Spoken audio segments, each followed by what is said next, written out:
Made in China, made in China, made in China, made in Vietnam, made in China, made in China, made in Mexico.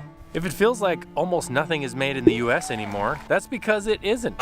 Even when we buy things like beef, we're usually spending our money with a company that's based outside of the United States, like JBS based in Brazil. This brings us to a deeper issue than just where something is made. It's where our dollars are going. Why we should funnel all of our money out of our local communities to massive global corporations to make a few people rich, instead of allowing that money to circulate around and build community. Hi, I'm Trinity Vandenaker, Montana cowboy and entrepreneur. Welcome to Life in the West.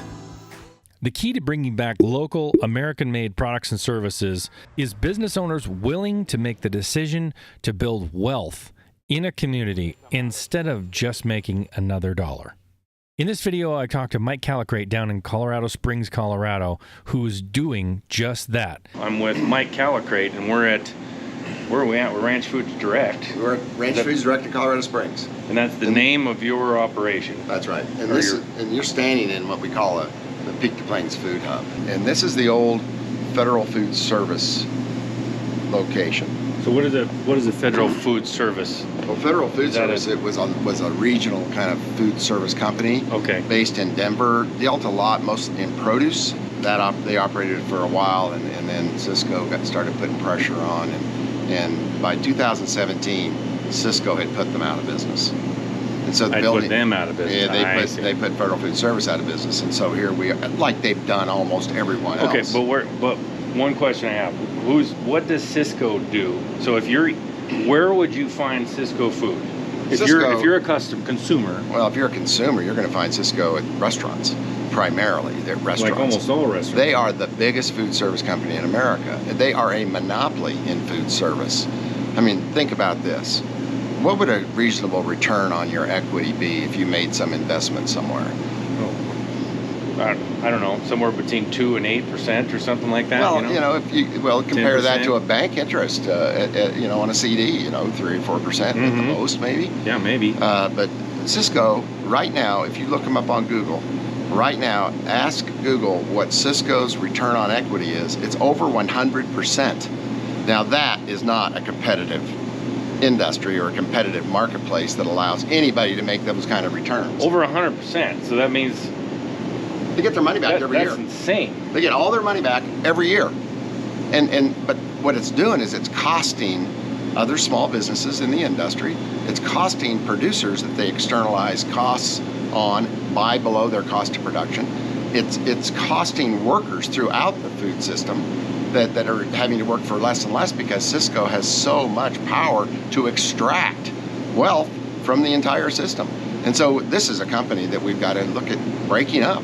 You've got to reduce their market power. They're destroying our food system. Well, they put this company out of business, Federal Food Service.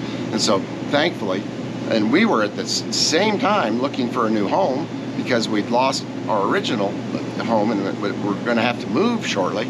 And this came up and it was a godsend. I mean, we've got the building. Well, it's 22,000 square feet and it's already set up. It's got cooler, freezer, cooler, a room that we've developed into a kitchen. It's got a lot of dry storage, and we basically turned it into a food hub.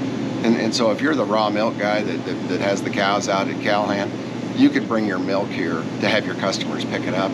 If you're a Hava farm out at Peyton, Colorado, with the best produce you've ever seen in your life, year-round production, those guys come here every Friday at 11 o'clock, and 200 or 300 of their customers come into this place and pick up their CSA, their Community Support Ag drop-off, which is a combination of all the produce that Hava might have for that week.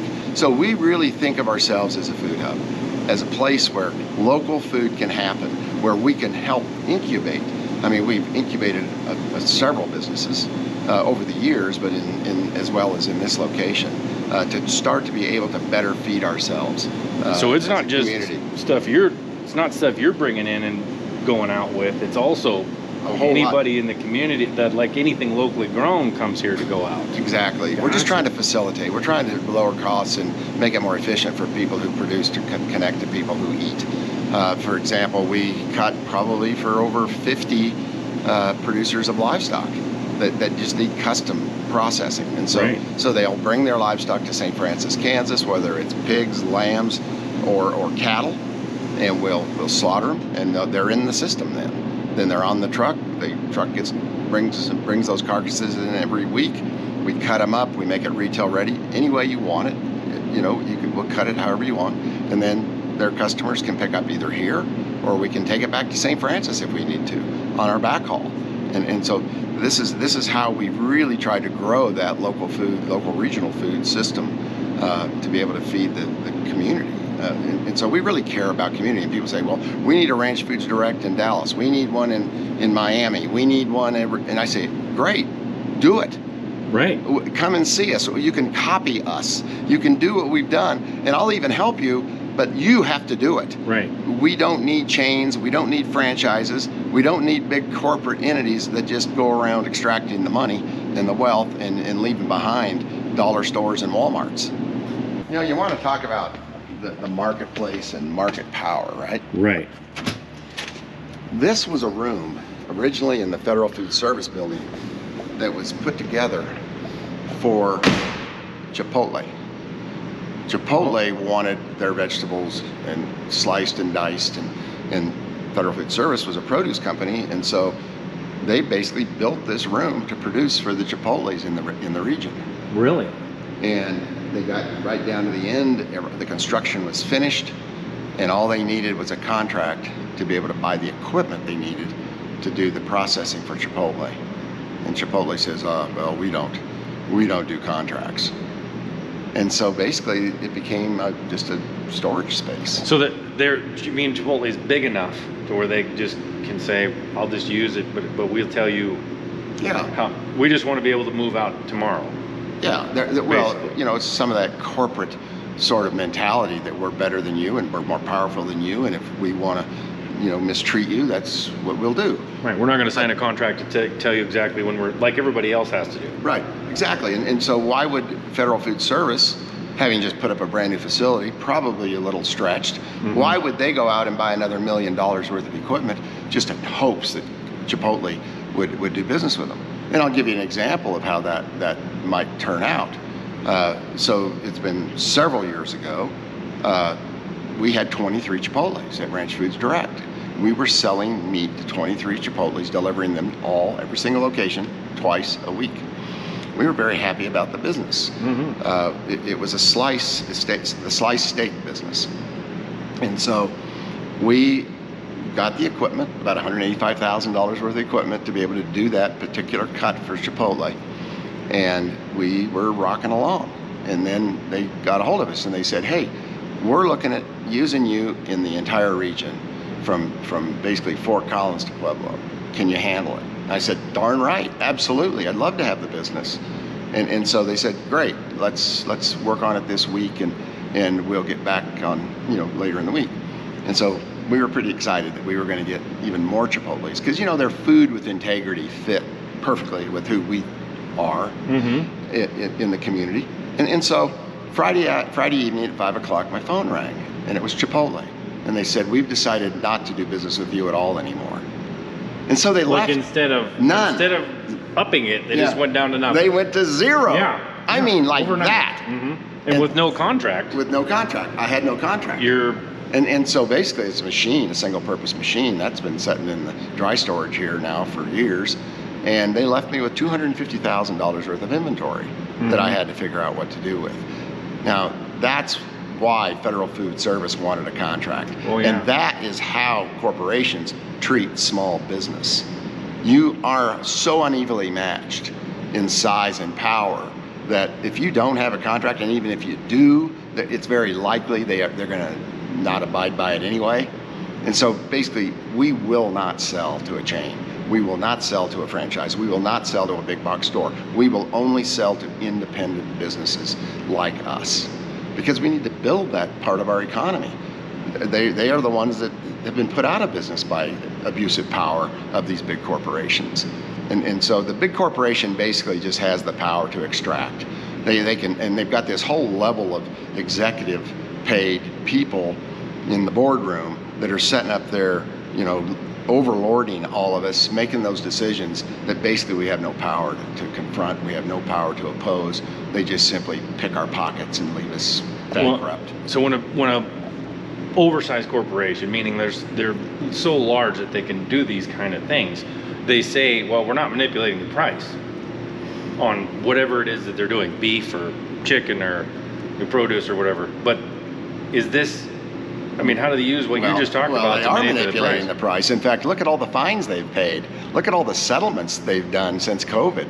You know, price fixing on chicken, on pork, on beef, underpaying producers, you know, exploiting workers. I mean, the curtains got fully pulled back during COVID when the stress hit the system. And the problem with their system, their industrial factory style system, they claim it has efficiency. I don't know about that, but I do know it has a lot of weaknesses, and it most certainly isn't resilient. Put under any kind of pressure at all, it falls apart. So one of the reasons for that, right, is because you have in efficient, so-called efficient systems, they narrow down the supply chains by exponentially, right? So if you take out one place or you just block that supply chain in one spot, you can't get it to the end. Yeah, it's very vulnerable to collapse. Right. Extremely vulnerable. Where you take a lot of small businesses like this one, or Greg Gunthorpe in Indiana, for example. He's like us. He slaughters on site, raises his own pigs. I mean, the family just works harder. I just had to break in here for a second. If you're enjoying the content that you're watching right now, make sure you go to lifeinthewest.com and click on the link to join my community to get behind the scenes exclusive content from me and to learn how you can help more of your dollars go back to local communities. It's going to be free until August 15th of 2024, so don't wait. Calicrate has a fantastic business in Ranch Foods Direct, but that's not where he started. He started with the Calicrate Bander. In ranching, you don't want to keep everything a bull. All the animals you sell for beef, you want to castrate. A bander is a device that places a rubber band around the testicles to cut off the blood supply until they drop off, making the animal a steer. This bander was developed by myself and this guy, Gordon Ross. Okay. And this was 25 years, so this was in 2000 and what is it, 16? 16 or 18. Yeah, so we've been at it a long time. But yeah. But when we developed the Calicrate bander, Gordon Ross had a machine shop in St. Francis and helped design it and had made major contributions. I mean, Gordon and I would have breakfast together almost every morning at the little cafe in St. Francis, and his wife saved the placemats and the napkins that we did our engineered designing on. Huh? and still has them. But Gordon is an amazing guy, and we've been buddies for a long time. And it was all around the Calicrate bander. Well, this business employs around 40 to 50 people in St. Francis, Kansas. Okay. The product ships to 34 countries. Wow. But the biggest use of the Calicrate bander is just on cattle that so-called or mismanaged cattle, like out of the South and Southeast. They come into these feedlots as bulls, and then it's just a no-brainer to use the Calicrate bander on it. Actually, what Temple Grandin said one time is the most stressful thing you can do to an animal is that green elastrator ring that they use to put around above their testicles. It doesn't get tight enough. And so basically we've been thinking about, ever since I had that conversation with Temple years ago, we were thinking about, well, how could we make that green ring tight?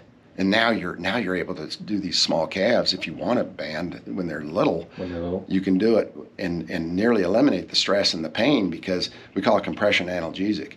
If you get it tight enough, it shuts off the blood supply.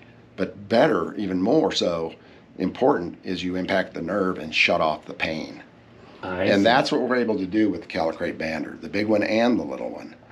And so once we perfected that holding mechanism that will only let it go through but won't go back. There's a gate here that'll let it come through but it won't let it go back. And you can just feel how tight those are. Oh yeah. And so once we perfected that in the wee bander, then it was a no-brainer. So this is sort of the next generation.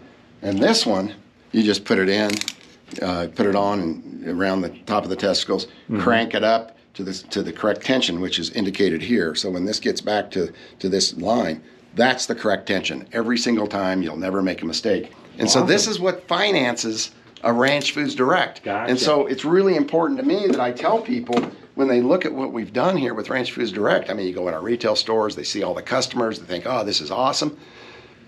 How many ranchers do you know that could actually get it done and still get the ranching done? Right. Nobody. Nobody can do that because it's a full-time. And I tell people, this is how you lose all of grandma's money and your future inheritance. This is how you get divorced. This is how you lose it all, because you're now in the meat business when you're really a rancher. So I want to see us develop a marketplace where ranchers can actually ranch, farmers can actually farm, do what they're really good at and what they're happy doing, and we need a market, a real market that pays them a fair share of what consumers spend for food. So businessmen doing this part so that ranchers can do what they do best, is what you're saying? But in a competitive environment to where the rancher doesn't get screwed. Right. And right now, when we look back since the 80s, we've lost half our ranchers. Yeah. How's that going to work? Half. And when you look at the number of cows if we lost 10 million cows, think about how many dollars in wealth that is that started out as just grass growing in a pasture that now is not being consumed. And when we look at the Texas Panhandle burning, they had a good wet year last year, grew a lot of forage, but they didn't have the cows to eat it off.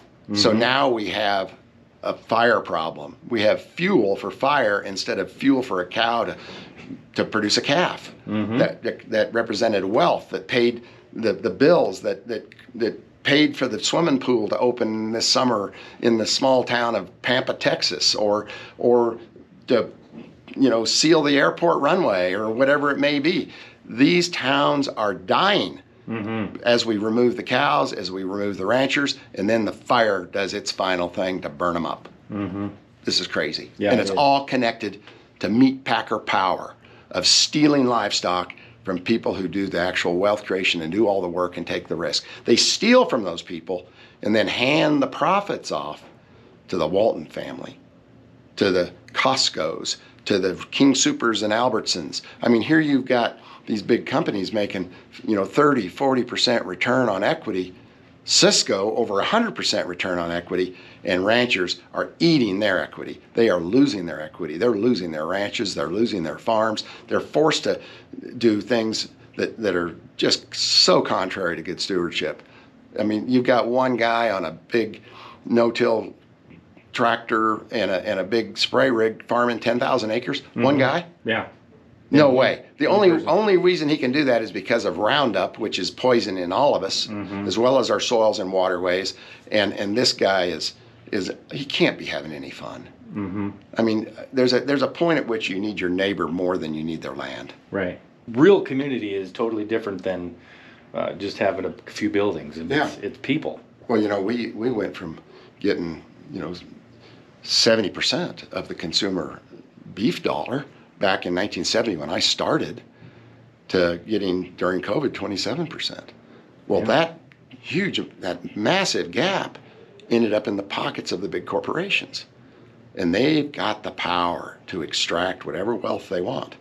But when you see the CEO of a corporation making 1,000 times more than the typical worker, now come on. Right. That isn't right. I mean, let's rebuild this system in a way that's fair and equitable, and people can actually do the work that they get paid. I mean, how do you expect anybody in production agriculture to make it on 14 cents out of the consumer food dollar? No. And so we're saying 14 cents. You were saying 24%, but the actual number now is. Well, that's just in the beef sector. Just in the beef sector, but the number of ag dollars is almost, I think it's down to 12 cents. Well, it's under 4. The last chart I've got is 14.3 cents. Gotcha. Farmers Union puts that out every year. But that's all the food. I mean, that's the bread, the salad, the beef, the chicken and the pork, all of it, right? Yeah. There's no way. And so the way that we make up the difference is we subsidize them.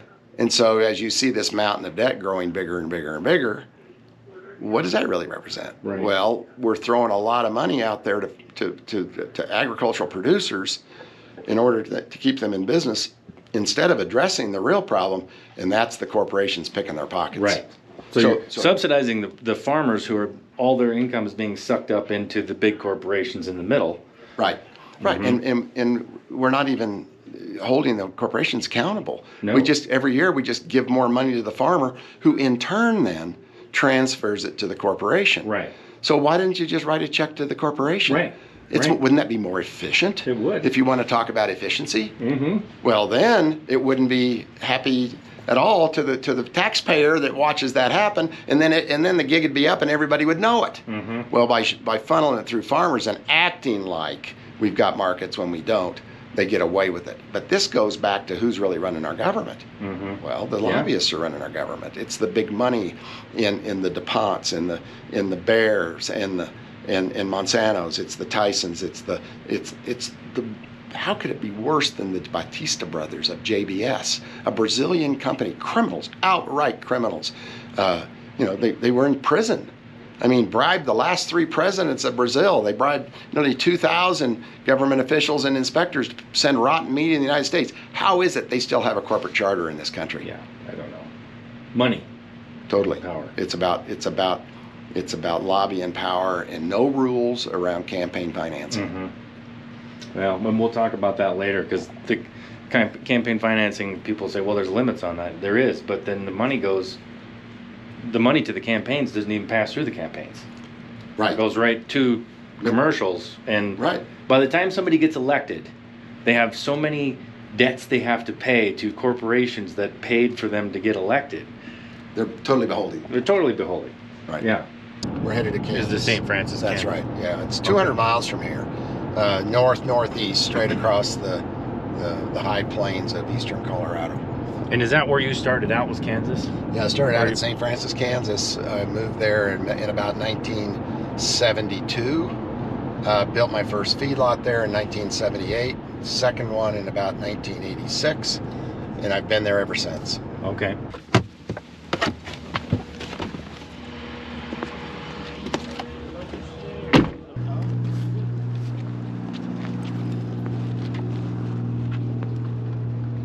This is the milk for the grandkids. Oh, is it? Yeah. Raw milk? Yeah. Is it raw milk? Yeah. Yeah. I go through a jug a week, one of those jars a week, and the grandkids get 4.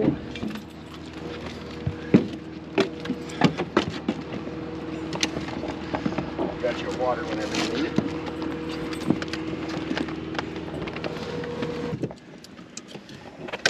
Clear.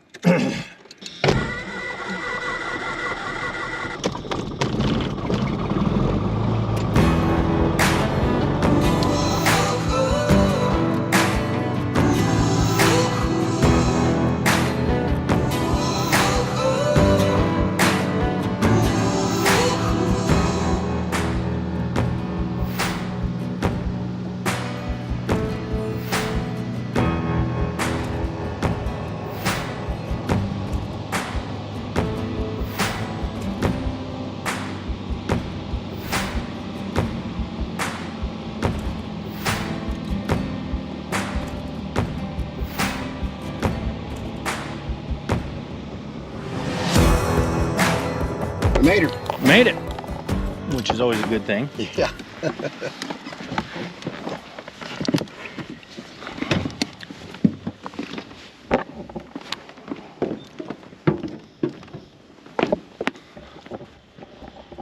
And you got to give the Mexicans a lot of credit. They're rejecting the GMO model and the whole industrial model in favor of healthy tortillas.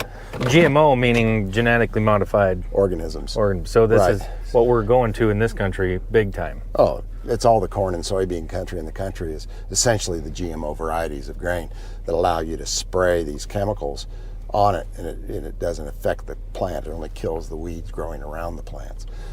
Which now many of these weeds are becoming resistant to this They are. Yes. family of chemicals, and so what are we going to do then? I have no idea. You know, I'm saying, bottom line, any marginal land goes back to grass, it gets livestock put on it. You create the livestock markets to support that industry, and the good land that gets the sufficient rainfall, grow corn, whatever you need for the industries that need corn and soybeans, which is mostly livestock industries. That's where the grains ought to be grown, is where you have sufficient rainfall. But we need to go back to the traditional practices. And a lot of those places need to be also be livestock centered, so that whatever's produced on that land is put through the livestock for maximum value and return. And of course, returning back to a meat-centered diet would be much healthier for America. And get rid of all of these fake foods, which are the corn and the soybean-based, highly and hyper-processed foods that are seriously making us sick and giving us degenerative diseases. There's a movement of, and has been for a long time, to go to all crops, because I think a lot of it has to do with people struggling with the morality of killing things, so therefore they feel that we should grow crops everywhere, and in so doing, the land we flew over right there is being destroyed. You can see it. It's not like it takes a scientist to see that. Right. It's being destroyed because it's not good enough land, or doesn't have the right chemical makeup even to be cropland. Right. Yeah, it's been years since the whole vegetarian sort of vegan movement came about, and you ask people, well, why are you a vegetarian? Well, I don't like the way animals are treated. Well, right. I don't either. I don't like the way animals are treated in hog factories and chicken factories and in 130,000 head feedlots. So let's build a better system where the animal is respected and treated humanely and provides us with healthy, nutrient-dense food. Let's shift it. But the problem is the big companies have so much power politically that we're unable to adopt policy that would head us in that direction. That has to change. They have so much influence as far as lobbying goes, right? Exactly. And this is why it's so important, critically important, to connect with consumers, because they vote. And they don't really understand. Actually, in my opinion, see if you agree with this, the vegan and vegetarian movement has actually increased the speed with which we have condensed all of our beef into 1 or 4 or 5 companies, because you're taking beef off the land, so we import more of it. Right. As long as it's out of sight, it's okay, right? Right. As long as it's done somewhere else. Well, in fact, you look at a lot of these organizations today, they're like the Humane Society. They don't realize it, but they are pushing industrial agriculture because they're not supporting the people who actually raise animals right. Right. So they're sort of blindly saying, I'm going to be a vegetarian, so I'm not going to support any meat production, and in which case that then really favors the big corporations whose animals are all out of sight, out of mind, not being well treated in the environments that they're in. And so they're not accomplishing their end goal, if their end goal is for animals to be treated more humanely. For animals to be treated more humanely, you need husbandmen taking care of them, right? Not corporate CEOs in a distant place like New York City. Or Brazil. Yeah, or exactly, or another country. Or China or Japan or somewhere else. Right. So what is this here? This is your headquarters? Yeah, this is our main offices. This is your main offices, okay. And what do you guys do here? Well, this is the home of Noble Enterprises. So Noble Enterprises manufactures and markets the Calicrate Banner. Okay. The castration device. So this is where you kind of operate that business. Yes. Okay. And this is a little mini version of the retail store we have in Colorado Springs. I see. So that the folks who live here locally can have access to good food. So this is just a small sampling of what we do up there. So we've got our broth, we've got our tallow, we've got a variety of different steaks. And all of this stuff here is frozen. Bone broth. Right. And so you can see the quality. I mean, you don't get this in grocery stores anywhere. No. Why don't you? Well, because it comes from the big packers, and in our production model, we don't use performance enhancing drugs. And so you're going to have better marbling, better flavor, and more tenderness. Okay. Because we don't use the performance enhancing drugs that add about 150 or more pounds to a finished animal in a big feedlot. The other thing is our beef is Angus cows and Wagyu bulls. So it's a cross that favors a lot more marbling in the meat. Also with Wagyu, you get a little better omega-3 to 6 ratio, a favorable ratio of omega-6 fatty acids. if you're interested in that. Omega-6 fatty acids. That's it's higher in omega-3s, which is a good thing. Let's have access to the And you have 80, 20, 90, 10? and 85-15. And That's 85-15. And that's the percentage of fat. So it's 85% lean, 15% fat. Right. But this is actual ground beef. Like This is- this is beef that's actually ground up. So you're saying now they've changed the pink slime to, first it was finely textured. It's still Beef. it's fine. It's lean, finely textured beef. Well, didn't they just the USDA just changed the wording of that to ground beef now? Oh yeah. They don't. Well, it's still called pink slime or lean, finely textured Okay. beef, but USDA doesn't require it to be on the label. I see. And I would argue, well, it should be on the label. It's got anhydrous ammonia in it. And what does that do for the the microflora in your gut? Let's assume your gut, just for a minute, is really runs the show. The immune system, it's connected to the brain. It's really responsible for a lot of things. And if that microflora dies or is mistreated in any way, it impacts your health directly. This is absolutely the truth. I mean, we may not have recognized it or acknowledged it, but this is the truth. And so for us to eat something that would wipe out our microflora, what does pink slime, or what does anhydrous ammonia do in pink slime? The reason they wash the trimmings in anhydrous ammonia is to kill the bacteria, like the E. coli, salmonella, whatever may make us sick if we eat it. Well, what does anhydrous ammonia do if you put it on the soil as a nitrogen fertilizer? Well, it kills the microflora in the soil. It kills the bacteria and reduces your soil health. It'll turn living soil into dead dirt. In fact, it was used, in wars across the world to make landing strips, because Really? it would just basically turn the soil into something very similar to concrete. And this is the cheapest nitrogen source of fertilizer that farmers are using all over the country. And now it's going into our ground beef. Yeah. This is crazy. That is crazy. But what really inspired this was the development of the Calicrate Pro Bander. The new model. Which has been out for the next generation. It's been out probably for 6 or 8 years. Okay. Well, the problem with Ross Manufacturing, who does this bander, the original Calicrate bander, their facilities are downtown. They've got a really nice manufacturing facility, and they were also staging all of our shipments for us, because all we had was a small office out at the feedlot. Right. Well, when we brought on this bander, now we need a lot more room. And so when this bander hit the market, we were building this. Okay. And you'll see why here. I will. You'll see why. Okay. Yeah. Tabitha. Hello. Meet Trinity. How you doing? Nice to meet you. I make people uncomfortable. That's my job. Oh, that's Yeah. Yeah. He records you. How you doing? Oh, wow. And so this That's is where beautiful. the actual manufacturing of this product is done over at Wheeler, which is 5 miles east, at my son Tegan's place. Okay. And then the parts are all brought into here, where Jose and his wife do the assembly. Okay. So they put it all together. There's like 59 pieces in a Calicrate so they Pro they Bander. assemble them here. When we first started, we had a distributor out of Australia. His name was John, and a really good businessman, and was doing a great job in Australia of distributing the Calicrate Bander. And he came to me one day and he says, "Hey, Mike," he said, "I got an idea that we can make a lot more money with the Calicrate Bander." And he held that bander up and he says, "What we should do is have this made in Pakistan. We could do it a lot cheaper, and then you and I could make more." And I said, "John, I really appreciate you thinking about us and being conscious of how to save some money, but that's one thing that will never happen. The people in St. Francis need income. The Calicrate Bander is critical to our community to keep it going and to keep it alive, and that will not ever happen.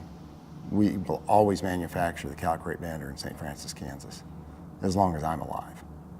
And he got it. He totally got it. And he says, understood it, but- "Mike, I get it." And he almost was teared up. I mean, he said, "Yeah, you're right. Why would I even suggest such a stupid thing?" Well, the reason is because he didn't know anyone in St. Francis that made the bander, who needed the income, who had kids in school, and our manufacturing, a lot of it is done in home, like the loops. Can you We show sell me? a loop that goes with the bander. I'll show you. Yeah. So basically, for every animal you castrate with the original Calicrate Bander, you need this loop. Well, this is manufactured in the home. A lot of moms, that stay-at-home moms that just need a little extra income, a lot of retired people make these. But we'll produce over 9,000 of these a day. Wow. And that's a lot. That's why you don't see a lot of people here right now. I think Jose may be on break, but this is made outside of this facility. And in the same way, with this next generation Calicrate Bander, the Pro Bander, a lot of this is assembled in the home. And so it's critical to our community. I had a neighbor years ago that was an elderly woman. Her name was Elsie. And I lived next to her for like 20 years. And I never knew she was a Calicrate Bander manufacturer. Oh, really? Huh. Sweetest lady ever. But it changes their lives if they can get that additional income. So you bring up such a good point, though. There's a temptation when you're doing business to increase profit by moving the production of something out of the U.S. because it's cheaper, right? It's less. Right. So, which brings up the point that it's not really. There's definitely not a level playing field there, but the temptation to do that is one of the reasons that people may not understand that the money that goes into a corporation, let's say, a corporation that owns a company out in the middle of nowhere next to a small town, the money is not actually being implemented or stays with that community, right? That's why you see the communities dying, is because the money leaves that community. How does that happen? That's that whole extraction model. Let's mine the Ogallala Aquifer, turn it into grain that we can steal and pay below cost of production, and pretty soon the water's gone and the mine is dried up and, it's over with. But corporations are really good at that because they sit around in offices trying to figure out how to maximize return on investment, return on equity, executive pay, shareholder returns, and all of that. And so it's just business. And how many times have we heard that before when a community was being destroyed with a Walmart? It's just business. No, it's not. It's people's lives. It's a farmer should be willing to farm just to farm, but he shouldn't have to beg for food.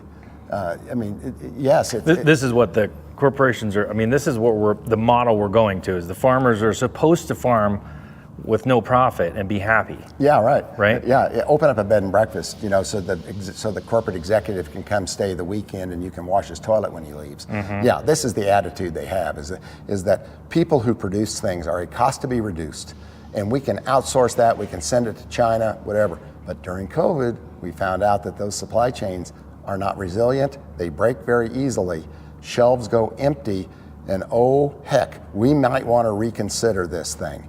We may want to bring more manufacturing back to the United States. But still, if we don't have a fair marketplace and we don't give the wealth creator, the maker, the grower, the people who actually do things with their hands, if we don't give them a fairer income, it's still extraction. It's just that it's domestically, it's extracted domestically. But the big con is you go to Walmart to save money. But everything you're buying in Walmart comes with human suffering, animal suffering, environmental degradation, economic collapse of communities, and a ton of government money that has to go for the repair of that. You're not getting a good deal at Walmart by any means. And now we've got the richest family in the world, the Walton family, that has got this river of profits that are running into their pockets every day from the Walmart model.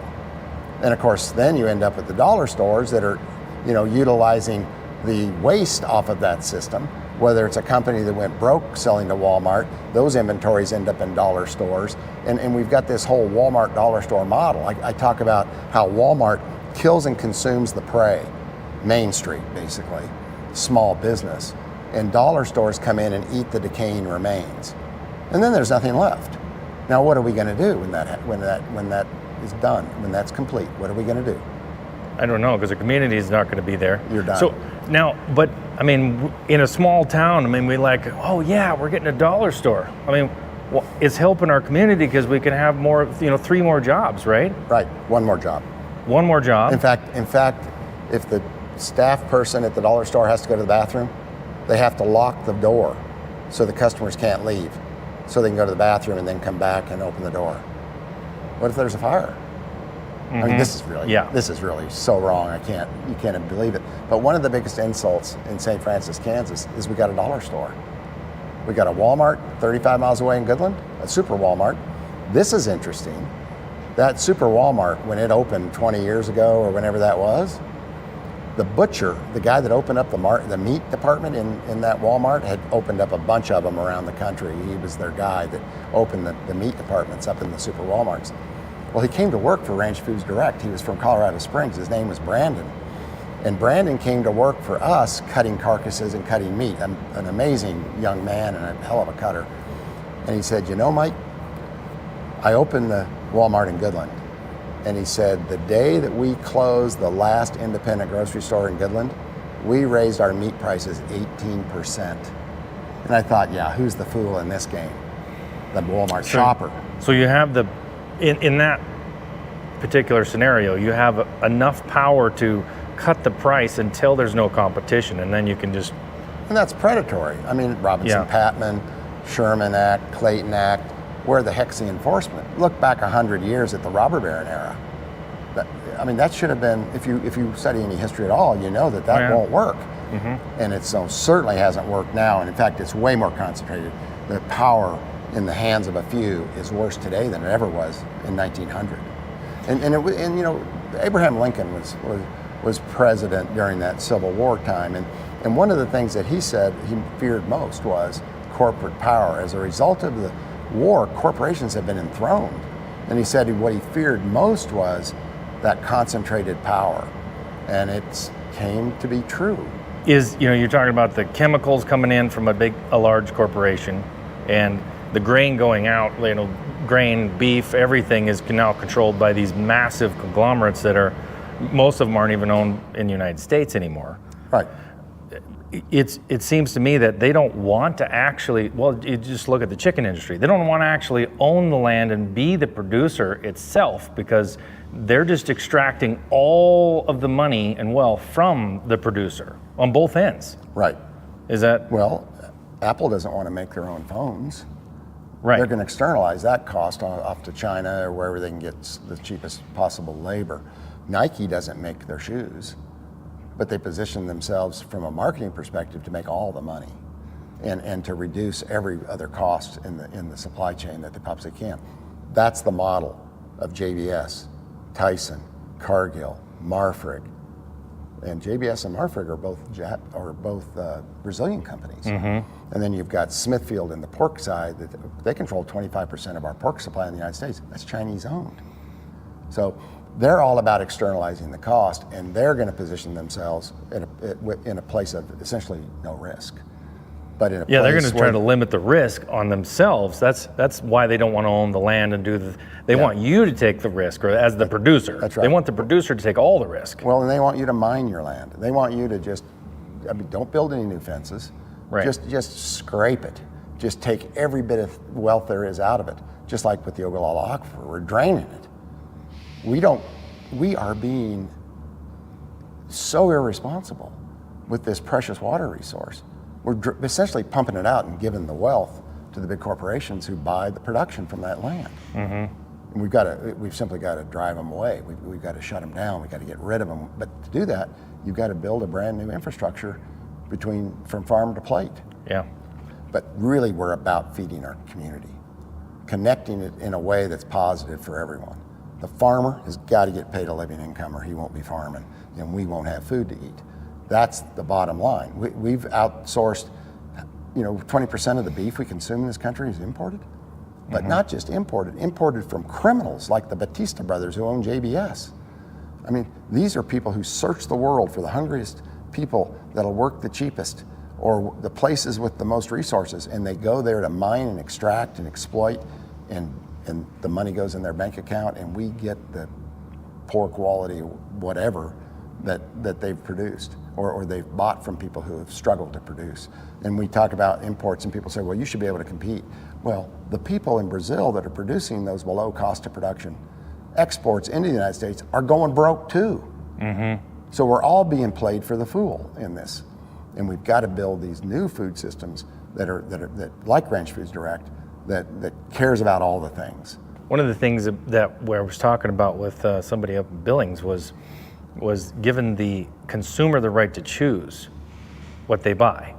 I honestly believe, maybe not in the past. I mean, in the past it was, I don't know, maybe it was in the past, where, you know, your pocketbook rules what we do, so we buy the cheapest thing possible, right? Right.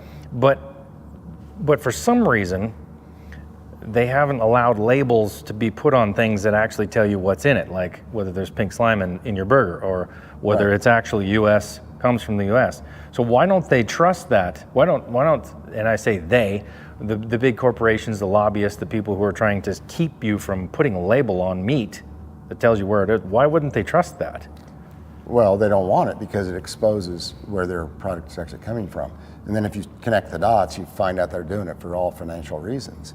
They can go to Brazil, they can buy it cheaper, bring it into it's arbitrage. They're buying it cheap somewhere else and selling it into the highest consuming market.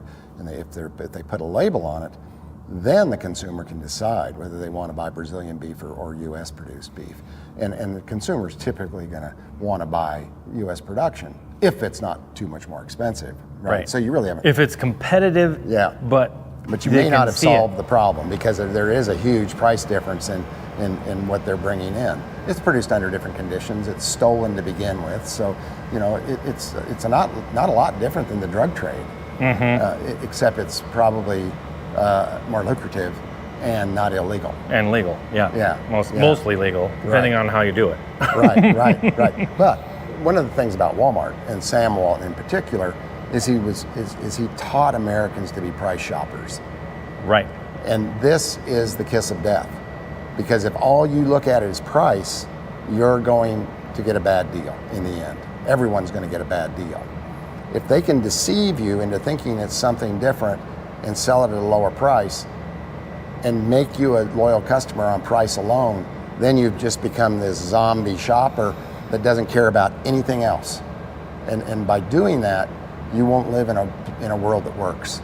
Because with that product that you just got, it comes to you below its true cost of production. It exploited farm families, workers, land, environmental damage. It exploited the water supplies. And you know, we think about the Ogallala Aquifer as they drain it. It's not just that they're draining it and farms now don't have access to drinking water for livestock or houses or whatever, and there's been a big loss of irrigation as a result of the declining aquifer, but the water quality declines. It becomes harder. It potentially becomes contaminated. All of those things are happening right now with no one paying attention that can actually make a difference. And this blows me away, because you're talking about something like when we focus on one thing, we often forget all the rest around it. And that's what's happening right now, I believe, in the world for our food, is we're focusing on what's called efficiency. It's like, in the name of efficiency, we need 4 companies to run our entire food supply, or one. They're pushing, like the WEF is even pushing it even further. Like, they want to control the entire food supply all the way down. Right. In the name of efficiency, we're doing this stuff that's causing... Totally overlook the cow's contribution to climate. Totally. The positive contribution that a cow has on climate. So what are those? I mean, because we're told they're all negative. When a cow eats grass, they're part of that carbon cycle. They're part of the nutrient cycle. They're part of the water cycle. And so when the cow eats the grass and then defecates on the grass, they're cycling. There's a nutrient cycle there. And so the manure goes back into the land. Hopefully there's dung beetles that are taking it down into the soil. And so the cow, as a result of eating the grass, and it's something we can't utilize, but a cow can with their rumen and their digestive system, now the cow is growing a calf inside of her. And so now you got 2 cows when the calf is born. And that's it's wealth creation. Literally it's creation of wealth from the land. It's like Ben Franklin used to say. He said there's 3 ways to accumulate wealth. You can conquer it the way the Romans did. You can steal it the way corporations do. That's paraphrased. But what he was talking about was the East India Company at the time, which is the modern day Cargill. Right. Cargill would be the modern day East India Company. Global multinational corporation. But he said there's a better way. There's a better way to accumulate wealth, and that is through agriculture. Plant a seed in the ground, add water and sunshine, and as if in a continual miracle, wealth is created every year. And this is a cow. This is the gift of a cow. So a cow is out there eating everything we can't eat or utilize otherwise and turning that into beef. So I was just talking to, we were just talking about what small businesses do in communities like this. You said you moved away from this community. Yep. Near here anyway. Yes. How big is Bird? Less than 500 people. Less than 500 people. Yes. So it's a really small community. And then you moved back here after college, right? Yes, I did. So would it be much more difficult if there wasn't a job here for you at somewhere like this? I mean, what would you be doing? Honestly, I have no idea. Because it would be very difficult going from a place where there's not many jobs and then reaching out to somewhere where there's plenty no matter what you want to do, and then come back being like, well, I have to settle for something that I can get, not what I want sometimes. And this job has offered me something I've always wanted to do and has got me into that industry, which I'm grateful for. Are you from the ranching industry, agriculture in some way, or? I've never been in it. I've always grew up around it, and now I'm in it. Okay. So, yep. And your job here is? The shipping manager for the banders, loops, everything. I answer all your questions of what you need, what works best, if something goes wrong. Yep. He's just full of these people from small towns. So you, what's your name and what you do here? Yes, so I'm Jacqueline Ketzner. I do the books for the Cattle Creek Feed Yard, and I grew up here in St. Francis. So you grew up here, and so a lot of people that grow up in small communities, they go away. Yes. Because there's opportunities else. Where'd you go away for? College? Yes, so I went to Grand Junction. I went to Mason University, actually got a theater degree, when I was young and didn't know what I wanted to do in life, and then came back here, and I was raised by a rancher, and this is what I'm pursuing now, so. So you were in the ranching industry growing up? Correct. Okay. And you wanted to come back to this community? Not at the time. Not at the time, Not of at course, the time. right? You're young, you don't know much, and then you go out and you learn, and you're like, okay, this is a very important industry, so. So what do you like about the small community? Why did you want to come back to a smaller community versus staying in somewhere like Grand Junction? Originally, I have kids, and I love the small community. We all come together and support one another, and that was my main focus, was my children and taking care of them and supporting them, so. Because of this company, you're able to do that right here in the town you grew up in. Yes.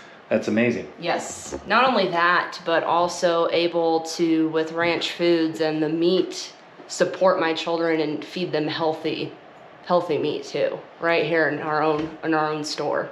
So. Through your own store. Yes. That's pretty cool. Yes, I agree. Well, I think that's one of the biggest draws of small communities is children, is growing up.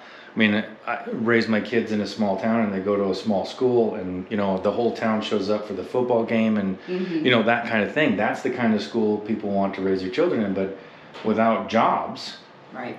or good jobs, I mean, I don't know what other jobs there is, but there isn't a lot of opportunities to stay in a small town like this, right? Right. I would agree. Yep. Yeah.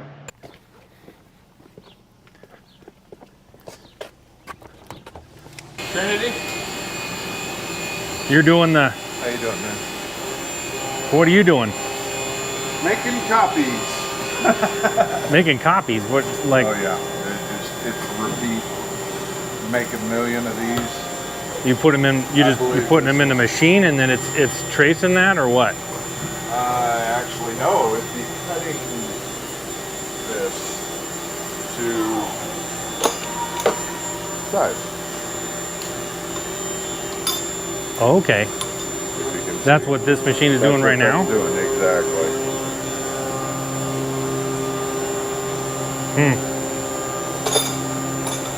That's incredible that you can just put it in there and it will do it. That's the program. It does the same thing every single time. So Yeah. The part we're making is this ratchet handle for the program. Oh, okay. Is it aluminum? Yes. Okay. And that's these parts, and they're. They start This- out as a solid block, and then in this position they get the profile done, Okay. So this is what they look like after this position. So they get flipped over into there, and then when they come out of this position, How are they cut loose from this? these are little clamps. Oh, okay. So they're just clamped in place? Gotcha. I see. And then they're made into that. Yep, that's the finished product, and then they'll get put through a bender that puts a little bend in them there. Okay. So how do you get them to be black? So it's called, the surface treatment's called anodizing. Oh, So we have a company in Denver that we take all these to, and it's an acid bath and then an electrolysis process, and then it builds up an aluminum oxide on the surface of the part. Couldn't It's have warned the porous, guy. so then you're able to dip it in dye, and it'll hold the black dye, okay. or you can do any color you want actually. Is that similar to like gun bluing or not? Yeah, it's gun bluing actually does the same thing where it's building that oxide up on the surface. Dave. Our milling machine, CNC milling machine, Uh-huh. and it's got tools that rotate. Everything in there is done with a tool that rotates. And this machine over here is our CNC lathe. And the primary difference is the workpiece turns on a lathe, so it's spinning as opposed to the tool spinning. So the part spins, and then a tool engages it from the side here, and that's what this big rotating thing is. That's called the turret. Yeah. It's a lot nicer than having an open lathe where you can get wrapped around it on accident. Yeah. So this is doing a whole bar of material. It's going to make 75 parts. It's on its 52nd right now, and this is the part. It's making that? Yeah. So it's just a little axle with a threaded hole in the middle of it. Uh-huh. And what that is our on our ratchet handles or the other side, that's the axle for the ratchet pawl. So I can go in there. Here's the ratchet pawl. Okay. There'd be a spring on that. And then, so here's like the spool. This ratchet bolts onto that. Okay. So this ratchet would end up in here. And you make all these parts here? Yes, sir. And then thread them and everything? Yep. So this is probably one of the more complex pieces. It's got 3 threaded holes and a bore on each end. And then on the side here, it's got some features and 2 threaded holes. I see. And so this part pretty much comes out of this machine 100% done. Okay. Cool. How many of these do you make at a time? I mean, So banders. We'll go through each part, and we'll make 1,000 of each part, and that'll allow us to make 1,000 banders in each batch. And that seems to be a Pretty good amount. pretty good rotation. I see. And all these are just that one? Yes. Yep. Just that thing? Yep. So Okay. right now we got about almost 900, and then we're gonna ship 1,000 of them. Okay. Cool.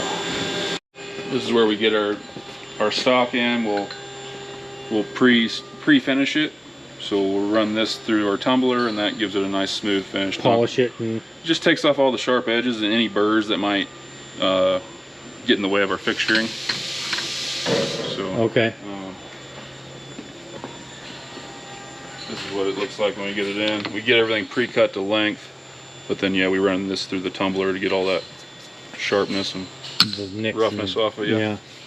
And that's a plastic media, the green stuff, and that's good for softer metals like aluminum. Like aluminum. It doesn't take a lot from aluminum, I suppose. No, it doesn't. About 20 minutes in that tank there, and that's what gives us the finish that we need. Okay. The guys that have got all the equipment, you want to keep it running. You know, it doesn't ever not come to work. It's always on time. Yeah. It doesn't watch too much football on a Sunday and not feel great on a Monday, and it's wealth creating enterprises in these small communities that we need to really encourage. All I gotta do is feed it.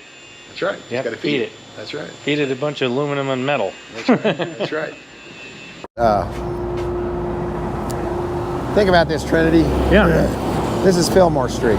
Yeah. This is one of the busiest east-west streets in Colorado Springs. Okay. But look what we have over here. Yep. Chains, all chains. Yeah. There's a stoplight. How is it that Taco Bell comes to town and we give them a stoplight and an arrow. So you can get to Taco Bell.